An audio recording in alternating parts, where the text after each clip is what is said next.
একটা সম্পর্কে সব থেকে গুরুত্বপূর্ণ কি জানো? ভালোবাসা না, বরং একটা সম্পর্কে সব থেকে বেশি গুরুত্বপূর্ণ সেটা হলো যোগাযোগ।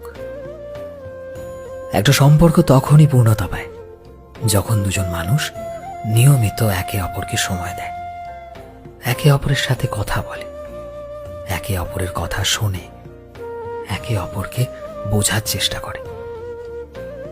দুটো মানুষের মধ্যে শারীরিক দূরত্ব হলেও ভালোবাসা ঠিকই থাকে যদি তাদের মধ্যে মনের মিল থাকে।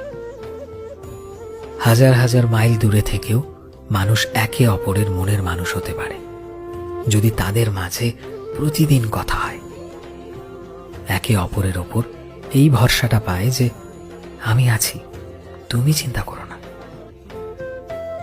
আসলে প্রতিদিনের কেমন আছো, খেয়েছো কিনা, দিন কেমন কাটলো, তোমার এই ছোট ছোট কথাগুলোর মধ্যেই না সম্পর্কে দুটো মানুষের মধ্যে ভালোবাসা আরো তীব্র হয়ে ওঠে। এই কথাগুলো বন্ধ হয়ে গেলে সম্পর্কটা ঠিকই একটা সময় ইতি টানে।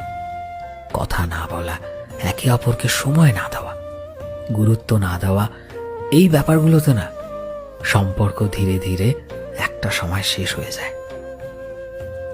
যদি তুমি তার সাথে কথা না